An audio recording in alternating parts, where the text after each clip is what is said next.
සුබ දවසක් යාළුවනේ. අදත් ආදරණීය වස්සානය අලුත් කතාවේ කොටසක් ගෙනාවා.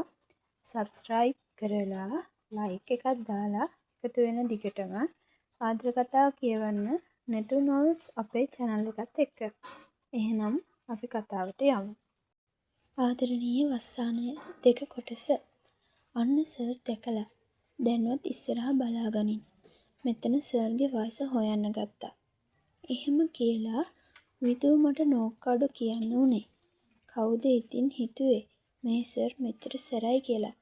අන්තිමේ පේලියේ ඉන්න අපිවත් පෙනිලා මේ සර්ට. එහෙම හිතන ගමන් මං නිහඬ උනේ. නැත්තම් ඉතින් ආයෙත් පන්තියේම අය hina වෙයි අපි දිහා බලාගෙන. පන්තියේ ඉවර වෙලා මායි විදුයි සර්ගේ ඔෆිස් එක ළඟින් පහළට තියෙන පඩිපෙළ බහින්න උනේ. ඒත් එක්ක ඒ කිව්ව දෙයට මං විදුගේ අත තද කරලා අල්ලගත්තේ. නංගිලා කොහොම පොඩ්ඩක් ඉන්න. සර් ඔයාලට කතා කරනවා. එහෙම කියලා අපිට කතා කරේ සර්ගේ ඔෆිස් එක ළඟ හිටපු කාඩ් ලකුණු කරන අයියා කෙනෙක්. ඇයි විදු සර් අපිට කතා කරන්නේ? මං දන්නේ නෑ බං. අපි බලමුකෝ ගිහිල්ලා. එහෙම කියලා විදු මාවත් ඇදගෙන ආවේ සර්ගේ ඔෆිස් එක ළඟට. අපි එනකල් මග බලාගෙන ඉඳලද කොහෙද? සර්ගේ ඇස් නැවතිලා තිබුණේ දොර දිහාවටම. කෙවින් අයියේ අපිට එන්න කිව්වද? එන්න විදු නංගි. එහෙම කියලා ඒ දෙන්නා හොඳට කතා කරනකොට මං බලාගෙන හිටියේ මේ වෙන්නේ මොකද්ද කියලා. මොකද විදු මේ යාළුවා බය වෙලා වගේ බලාගෙන ඉන්නේ. කෙවින් සර් එහෙම කියද්දී විදුල් අන්නුනෙන් මං ඉන්න පැත්තට. ඒකනේ බං. ඔය ඇස් දෙක ගැලවිලා බිමට වැටෙයි. කටට මැස්සෝ රිංගයි. කටත් වහගනින්. එහෙම කියද්දින් මං ලැජ්ජාවෙන් බිම බලාගත්තේ. වාඩි වෙන්නකෝ දෙන්නම. ඉතින් කොහොමද විදු? ගොඩක් දවසකින් එන්නත් බැරි වුණා ඒ පැත්තේ. මං අයියට කෝල් එකක් ගන්නම් කියන්නකෝ. මේ ඔයාගේ යාළුවද? නම මොකද්ද පුතේ? එහෙම කියලා සර් මගේ දිහා බැලුවේ. මගේ නම කියාරා සර්. හරි එහෙනම් යමු. විදු මාත් ඒ පැත්තට යන්නේ. ඔයාලගේ පාර ළඟින් දාලා යන්නම්. එහෙම කියද්දින් මම බැලුවේ විදු දිහා. මෙයාව නම් එක්ක යන්න එනවා. කවුද? මෙයාගේ බෝයිද? අනේ නෑ සර්. මගේ අප්පච්චි. හා එහෙනම් යමු. එහෙම කියලා කෙවින් සර් ඉස්සර වෙද්දින් මං රවලා බැලුවේ විදු දිහා. මොකද උඹ මාව මරාගෙන කන්න වගේ. බලන්නේ. ඇයි යකෝ මට කලින් කිව්වේ නැත්තේ උඹ මේ සර්ව දන්නවා කියලා? මං හොඳටම බය වෙලා හිටියේ. ඒවා සර්ප්‍රයිස්. අනේ උඹේ මහලකු සර්ප්‍රයිස්. එහෙම කියලා මං ඇත්තටම අහක බලාගත්තේ විදු ගැන දැනුණ තරහට. ඔයාලා එන්නේ නැද්ද? ළමයි ආයෙත් ලැජ්ජාවේ බෑ. මේ විදු හින්ද තමයි මේ සේරම. සර් අපි දිහා බලාගෙන hina වෙලා එහෙම ඇහුවේ. එයා දකින්න ඇති මං විදුවට බනිනවා. වරෙන් හරකියේ යන්න. එහෙම කියලා මාවත් ඇදගෙන විදු ඉක්මනින් පහළට ගියේ. අපි යනකොටත් අප්පච්චි ඇවිත් මග බලාගෙන ඉන්නවා අපි එනකල්. අංකල් මේ අපේ සර්. අපේ අයියගේ යාළුවෙක්. මටත් කලින් විදු ඉස්සර උනේ මට කියන්න දෙයක් ඉතිරි නොකර. ඒත් එක්ක අප්පච්චි කොහොමද සර්? හොඳයි අංකල් මං යන්නම්. එහෙම කියලා කෙවින් සර් යන්න ගියේ. ඇයි දැන් උඹ ගියේ නැත්තේ? මට උඹව දාලා යන්න බෑනේ කෙල්ලේ. අංකල් එන්නේ නැති දවසක අපි දෙන්නම යමු. විදුයි මායි දෙන්නම සිලෙක්ට් වෙලා තිබුණේ සබරගමු කැම්පස් එකට. විදු නම් හරිම සතුටින් හිටියේ. එයා කොහොම හරි අපේ අම්මලව කැමති කරගන්නවා කියලා තමයි මට කිව්වේ. ඒත් ඉතින් ඒක වෙන්නේ නැති දෙයක් කියලාමයි මට හිතුනේ. මොකද අපේ අම්මා නම් ඒ ගැන කතා කරනවත් කැමති වුණේ නැහැ. අප්පච්චි නම් බලමුකෝ පුතේ කිය මගහැරියා. මට කැම්පස් යන්න වෙන්නේ නෑ කියලා දැන්ම හිත හදාගෙන හිටියේ. පුතේ, අද හදිස්සි වැඩක් යෙදිලා. මට පන්ති ඉවර වෙන වෙලාවට එන්න වෙන්නේ නැති වෙයි. මොකද කරන්නේ දැන්? අනේ මහත්තයා, දරුවා තනියම යවන්න පුළුවන්ද? අද දවස පන්ති යන්නේ නැතුව ඉන්නවද පුතේ? එහෙම ඇහුවේ අම්මා. අනේ අම්මා, විදුත් ඉන්නවනේ. මං යන්නම්. එහෙනම් විදුත් එක්කම ට්‍රීවිල් එකක් දාගෙන පරිස්සමට එන්න ඕන හරිද? ඒ උපදෙස් ඉතින් මගේ අම්මගෙන්. එයා බයයි මාව තනියම යවන්න. බොහොම අමාරුවෙන් අද පැනගත්තේ බන්. වෙලාවකට එපා වෙනවා මේ ජීවිතේ. මට කියලා පුංචිවත් නිදහසක් නෑනේ. එහෙම කියන්න එපා බන්. ආන්ටිලා බයයි උඹ ගැන. ඒකයි ඔච්චර පරිස්සම් කරන්නේ. පන්තියේ ඉවර වෙලා හවස අපි එන්න හදද්දින් කෙවින් සර් අපිට කතා කරේ. විදු එන්නකෝ. සර්, අද කියාරා ගෙදර යන්නේ කොහොමද? අද අප්පච්චි එන්නේ නෑ. අපි දෙන ට්‍රීවිල් එකක යනවා සර්. එහෙනම් යමු. අද මං එක්ක යන්නම්.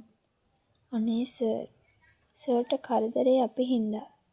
අපි ට්‍රීවිල් එකක පිස්සු කියවන්නේ නැතුව එන්න කියාරා. එහෙම කියලා සර් ඉස්සර වෙද්දින් විදු මගේ දිහා බලලා අමුතු විදියට hina වුණේ. විදු කියන්නේ නැත්තේ කෙවින් සර්ට. අපේ අප්පච්චි අද එන්නේ නෑ කියලා. අනේ මන්දා බන් ඔබ නේද කිව්වේ සර්ට? පිස්සුද මෝඩියේ? මන් මොනවත් කිව්වේ නෑ. අනේ මන්දා බලනවකෝ. දැන් සර් එක අපි ගෙදර ගියාම අම්මා මට හොඳටම බනී විදු. එහෙම වෙන්නේ නෑ. වරෙන් යන්න. එහෙම කියලා විදු ඉස්සර උනේ. විදු නංගි, මොකද ඔයාගේ යාළුවා බය වෙලා වගේ ඉන්නේ? ඒක තමයි කෙවින් අයියේ. ආන්ටි බනේ කියලානේ මේ බය වෙලා ඉන්නේ. අයියෝ, ඒකද? එහෙම කියලා එයා hina වුණේ. සර් hina වෙනකොට කම්මුලේ ලස්සනට ඩිම්පල් එකක් එනවා. හරි ලස්සනයි ඒ hinaව. නිහඬව රිවර් පදවපු සර් අපෙන් අහන්නෙවත් නැතුව වාහනේ නැවැත්තුවේ කෝපි ෂොප් එකක් ළඟින්. යමු එන්න. එහෙම කියලා එයා ඉස්සර උනේ. අනේ විදු, අද නම් මං ඉවරයි. අපේ අප්පච්චි දැනගත්තොත් අය මට පන්ති එන්න වෙන්නෙත් නෑ. අයියෝ, ඔහොම බය වෙන්න එපා කියා එන්න යමු. එහෙම කිව්වේ කෙවින් සර්. එයා මගේ පිටිපස්සේ ඉඳලා. දැන් හරිනේ, යමු. එහෙම කියලා විදුත් කියනකොට මං එයාලා එක්ක ගියේ වෙන කරන්න දෙයක් නැතිකමට. අංකල් මට උදේ කතා කරලා කිව්වා ඔයා එක්ක එන්න කියලා. ඒ හින්දා බය වෙන්න එපා. කෙවින් සර් එහෙම කියද්දින් මං පුදුමෙන් එයා දිහා බලාගෙන හිටියේ. මොකද්ද ළමයෝ ඔහොම බලන්නේ? මාත් බය වෙනවා අප්පා. එහෙම කියලා කෙවින් සර් hina වුණා. වැඩක් නෑ මෙයාට කියලා. කෙවින් අයියා ආන්ටිලා බනී කියලා කොච්චරවත් ඉන්නේ බය වෙලා. එයාලා ඉතින් එහෙමනේ. ඉතින් මට බයයි අය පන්තියට එන්න දෙන්නෙත් නැති වෙයි කියලා. හරි කියා ඒ ගැන හිතන්න එපා. අද මං ඔයාලගේ අම්මත් එක්ක ටිකක් කතා කරන්න ඉන්නේ. අනේ සර්, මොනවා ගැනද? මං එහෙම කියලා බය වෙලා සර්ගෙන් ඇහුවේ. මොනවා ගැනද නේද? කියා මං වොෂ්රූම් ගිහින් එන්නම් හරිද? එහෙම කියලා විදු නැගිටිද්දින් ඉන්න, තනියම යන්න එපා. මං එන්නම්. පිස්සුද කෙල්ලේ? මට තනි නෑ.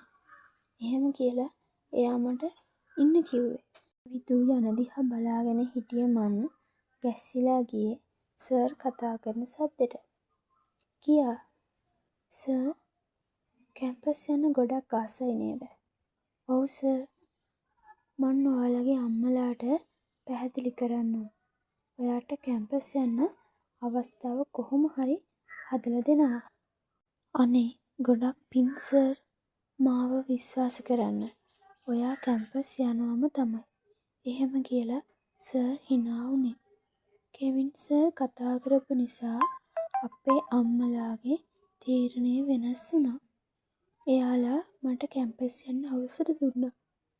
කෙවින් සර් මගේ කැම්පස් එකේ ලෙක්චර් කෙනෙක් වුණ නිසා ඒකට තවත් හේතුවක් වුණා.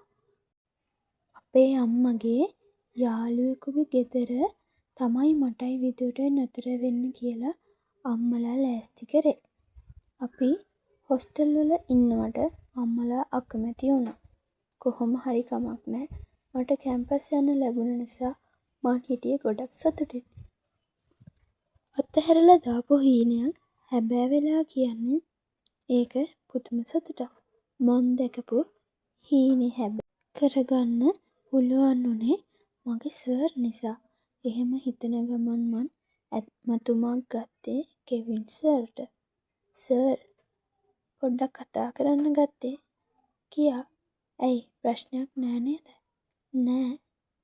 ගොඩක් පින් සර් මගේ හීනෙට යන්න උදව් කරාට. ඒකද මේ. ඔව් සර්. හැබැයි පින් දීලා විතරක් මදි. එහෙනම් මොනවද ඕන?